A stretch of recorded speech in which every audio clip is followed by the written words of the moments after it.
கர்த்தருடைய நாமத்திற்கு மகிமை உண்டாவதாக. தினம் ஒரு வசனம் இந்த நிகழ்ச்சியின் மூலமாக உங்களை சந்திப்பதிலே நான் மகிழ்ச்சி அடைகிறேன். மத்தேயு 28ஆம் அதிகாரம் 6ஆம் வசனம் இப்படி சொல்லுகிறது, அவர் இங்கே இல்லை, தாம் சொன்னபடியே உயிர்த்தெழுந்தார். கர்த்தரை வைத்த இடத்தை வந்து பாருங்கள் என்று சொல்லி தேவதூதனானவன் ஸ்திரீகளிடத்திலே சொல்லுகிறதை நாம் பார்க்கிறோம்.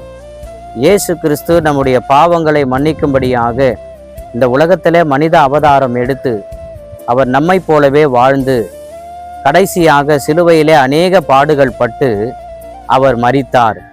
ஆனால் மரித்தவராக இருக்கவில்லை.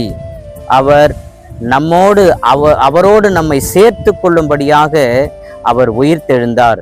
அவர் ஒருவேளை மரித்திருந்தால் வரலாறு வேறு விதமாய் முடிந்திருக்கும். ஆனால் இயேசு கிறிஸ்து பாவத்தை மன்னிக்கிற ஒரே அதிகாரம் உடையவராக, பாவத்தை மன்னிக்கிறவராக, பரலோகத்துக்கு சேர்க்கிறவராகவும் இருக்கும்படியாகவே அவர் உயிர்த்தெழுந்தார்.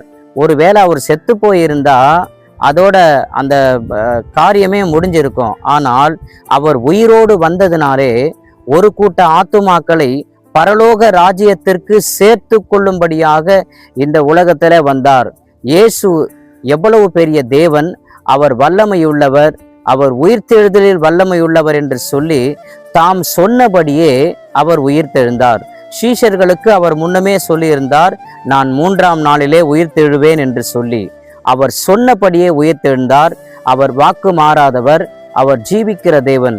எனவே இந்த உயிரோடு இருக்கிற இயேசுவின் இடத்திலே உங்களுடைய வாழ்க்கையை நீங்கள் ஒப்பு கொடுப்பீர்களானால் மரித்த நிலையிலே இருக்க, அதாவது செத்துப்போன நிலையில் இருக்கிற, முடிந்து போன உங்களுடைய வாழ்க்கையிலுடைய எல்லா காரியங்களையும் அவர் திரும்பவும் உயிர் பெற செய்து உங்களுக்கு நன்மையை செய்ய வல்லவராய் இருக்கிறார்.